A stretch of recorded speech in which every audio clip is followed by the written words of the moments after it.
Al-Quran and Politics.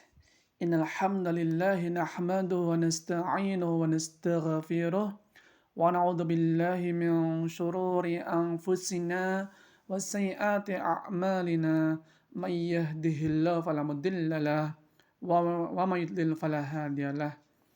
Asyhadu an la ilaha illallah wahdahu la syarika lah. Syahadata man huwa khairum maqaman wa ahsanu nadiyya. وأشهد أن سيدنا محمد عبد ورسوله متصف بالمكارم كبار وصبيا.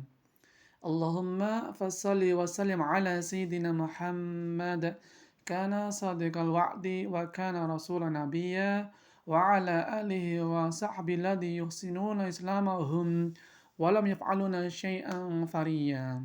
أما بعد فيا أيها الحاضر رحمكم الله أوصني نفسي وإياكم بتقوى الله فقد فاز المتقون. قال الله تعالى شهر رمضان الذي أنزل في القرآن هدى للناس وبينة من الهدى والفرقان.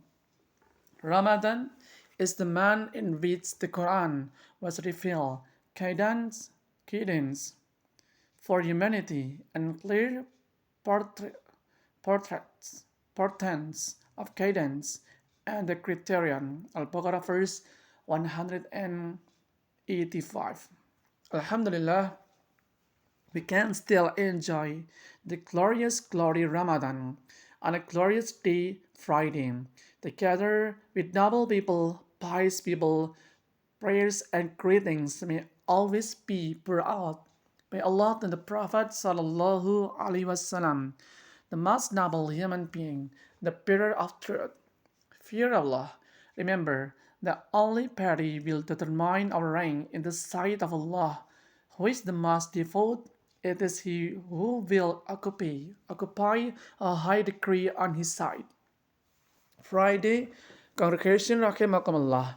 This month is the month of submissions, the month to measure the extent of our obedience to God.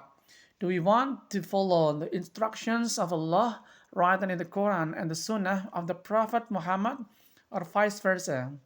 Allah glorifies this month with the coming down of the Quran, His word, شهر رمضان الذي أنزل في القرآن هدى للناس وبينة من الهدى والفرقان.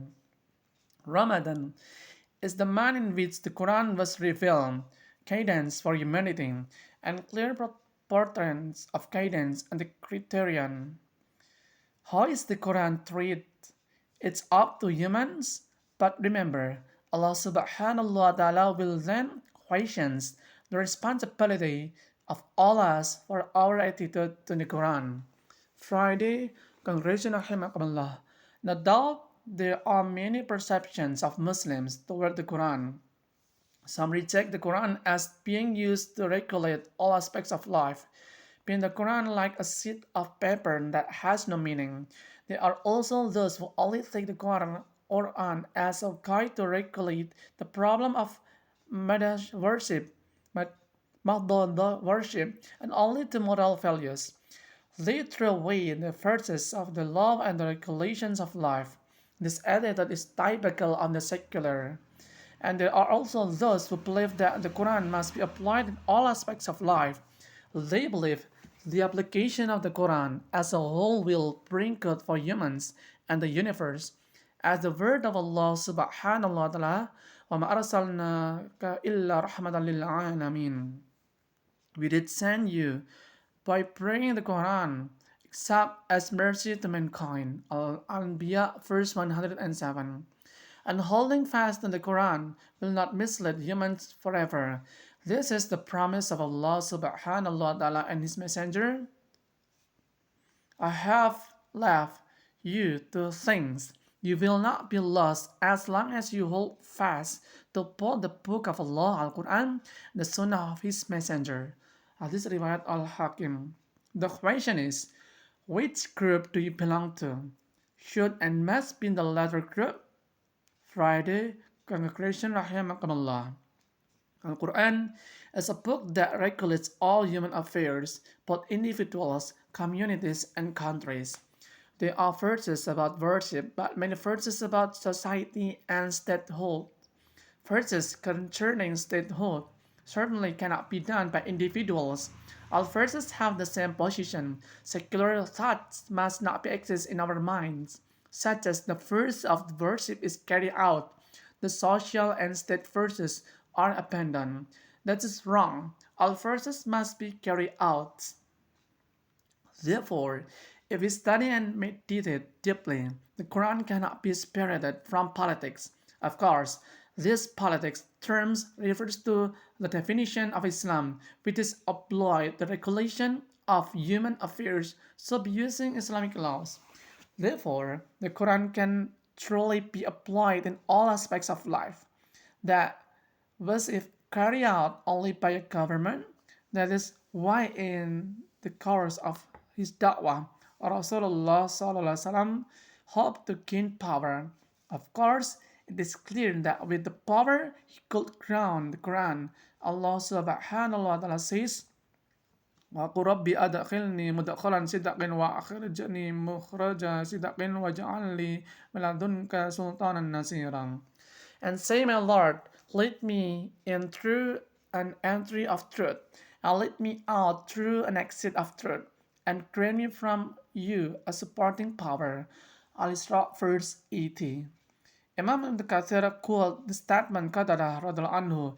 In this verse contains the meaning the Prophet sallallahu alaihi wasallam very aware that there is no ability in him to enforce the affairs of religion Islam except with power. That is why he is asking to Allah subhanahu wa ta'ala the power that can help the book of Allah, establish the hudud of Allah, carry out all his applications and establish his religion Islam. Such power is a mercy from Allah which he gives to his servants. As a result, as conveyed by Caliph Umar bin Abdul Aziz to the officials of his subordinates, that religion, Islam, and power are like twins.